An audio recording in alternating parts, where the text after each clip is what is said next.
ইমতিয়াজ, আমি এখানে আছি রংপুর গঙ্গাচড়ায়, যেখানে আসলে ক্ষতিগ্রস্ত পরিবারের সংখ্যা অনেক বেশি আলম বিদিতর ইউনিয়নে। এবং এখন যে সমস্যাটা তারা মোকাবেলা করছেন সেটি হচ্ছে যে এখন কিন্তু বিদ্যুৎ নেই, অর্থাৎ বিদ্যুৎ বিচ্ছিন্ন। অর্থাৎ যে গাছগুলো ভেঙে পড়েছে এবং বিদ্যুতের খুঁটিগুলো ভেঙে পড়েছে সেগুলো কিন্তু মেরামতের জন্য আজকে সারাদিন কেউ আসেনি, এমনটি কিন্তু তারা অভিযোগ দিচ্ছেন।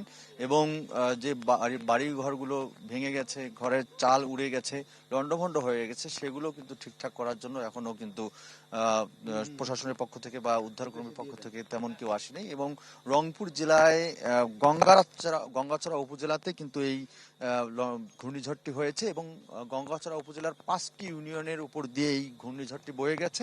এবং এখানে প্রায় 1200-র বেশি পরিবার কিন্তু ক্ষতিগ্রস্ত হয়েছে। এবং আমরা অনেকের সঙ্গে কথা বলেছি, তারা আমাদেরকে জানিয়েছেন, তারা বলছেন যে এখনো কিছু কিছু জায়গায় ত্রাণ বিতরণ করা হয়েছে, শুকনো খাবার বিতরণ করা হয়েছে, কিন্তু অধিকাংশ যারা ক্ষতিগ্রস্ত লোক আছেন তারা কিন্তু বলছেন যে এখনো তারা পাননি। এখানে যারা ক্ষতিগ্রস্ত হয়েছেন, আনারুল ইসলাম একজন আছেন, একটু ছোট্ট করে শুনতে চাই আপনার কি কি ক্ষতি হয়েছে। আমাদের দোকান ক্ষতি হয়েছে, দোকানে মাল ছিল 8,000 টাকা, সেটা ক্ষতি হয়ে গেছে, উড়ে গেছে, পাই নাই। দোকান ভাঙ্গি চুরমচড়া হয়ে গেছে, ঘর উড়ে গেছে। আমার একটা নাতি ছিল, পড়ে গেছিল ঘরের মধ্যে, তাকে টানি বের করা হয়েছে। আপনারা কোনো সহযোগিতা পেয়েছেন কিনা? আমি কোনো সহযোগিতা পাইনি এখনো। জি, ইমতিয়াজ, আপনি শুনলেন যে এরকম অনেকের কিন্তু অভিযোগ আছেন। এবং এখানে কিন্তু এখনো গঙ্গাচড়া উপজেলার নির্বাহী কর্মকর্তা তিনি কিন্তু পরিদর্শন করছেন। আমরা একটু তার থেকে জানতে চাই যে অনেকে এখনো সহযোগিতা পাননি বা অনেকের কাছে খাবার পৌঁছানো হয়নি বা এখনো বিদ্যুৎ বিচ্ছিন্ন আছে। তো এই যে দুর্ভোগে যারা আছেন, এগুলো কাটাতে আপনারা কি ধরনের সহযোগিতা করবেন?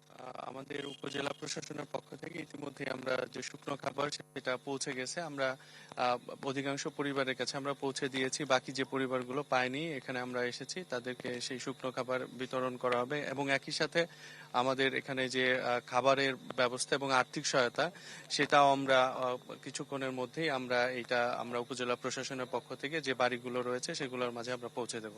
দ্রুতই শুরু হবে সহযোগিতা করা এবং ত্রাণ কার্যক্রম দ্রুত শুরু হবে, এমনটি কিন্তু জেলা প্রশাসকও জানিয়েছেন। তো এই ছিল এখানকার অনেক সর্বশেষ। ধন্যবাদ ফখরুল শাহীন, আমাদের সাথে রংপুর থেকে যুক্ত হয়েছিলেন। ঘূর্ণিঝড়ের সবশেষ খবর তিনি আমাদের জানাচ্ছিলেন।